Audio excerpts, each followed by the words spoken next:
सरकार की जिम्मेदारी सिर्फ इतनी होती है, सिर्फ इतनी, ज्यादा नहीं, कि अपनी तरफ से परेशानियां और न बढ़ाएं। आप परेशानी कम नहीं कर सकते, मत कीजिए, आपसे उम्मीद भी नहीं। पेट्रोल और डीजल पे आ जाए, हम सब पर असर डालता है। पिछले 12 साल में पेट्रोल की कीमतें 38% बढ़ी हैं। 38% increase in the price of petrol in the last 12 years। Diesel की कीमतें 62% बढ़ी हैं पिछले 12 सालों में। 62% price hike for diesel in the last 12 years। कौन सा युद्ध था तब? कौन सा ग्लोबल फैक्टर्स थे तब? पिछले 12 साल में ये ग्लोबल फैक्टर्स क्या हमेशा थे? क्यों मूर्ख बनाते हो? जब कच्चे तेल की कीमत मनमोहन सिंह जी के वक्त $100 तक पहुंच गई थी, तब भी पेट्रोल डीजल 60, 65, 70 से ऊपर नहीं जाने दिया। तब आप लोग सड़कों पर होते थे। कौन से वैश्विक संकट का आपने सामना किया पिछले 12 साल?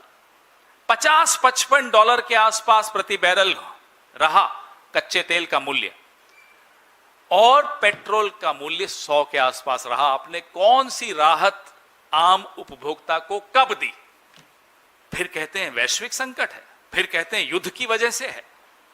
जब दोनों हाथों से आप मुनाफा ले रहे थे, आप कंपनियों को मुनाफा दिलवा रहे थे, तब आपके मन में यह नहीं आया कि थोड़ा मुनाफा, कुछ हिस्सा उस मुनाफे का आम उपभोक्ता को, मुझे, आपको, मिडिल क्लास को, मजदूर को, किसान को दे सके?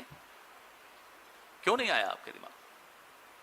आज जिस संकट में हम खड़े हैं, इस संकट में हम नहीं होते अगर आपने सही वक्त पर सही निर्णय लिए होते, सही वक्त पर सही राहत दी होती। अब एथेनॉल की मिलावट वाला घटिया क्वालिटी का पेट्रोल जो हमारे इंजन को, हमारे माइलेज को तबाह कर देता है, 110 रुपए प्रति लीटर में बेचा जा रहा है। क्यों? किसको फायदा पहुंचा रहे हैं आप? हम सब आम जीवन जीते हैं, और आम आदमी की जीवन में कठिनाइयां होती हैं, परिवारों में कठिनाइयां होती हैं, समाज में कठिनाइयां दिखती हैं, और हम सब अपनी अपनी कठिनाइयों से जूझ रहे होते। सरकार का क्या काम होता है? सरकार की जिम्मेदारी सिर्फ इतनी होती है, सिर्फ इतनी, ज्यादा नहीं, कि अपनी तरफ से परेशानियां और न बढ़ाएं। आप परेशानी कम नहीं कर सकते, मत कीजिए, आपसे उम्मीद भी नहीं। बढ़ाइए तो मत, आप परेशानियां बढ़ा रहे हैं। और माफ कीजिएगा, 12 साल सरकार ने भी और हमारे कुछ साथी यहां बैठे हैं, मीडिया ने भी सिर्फ एक काम किया।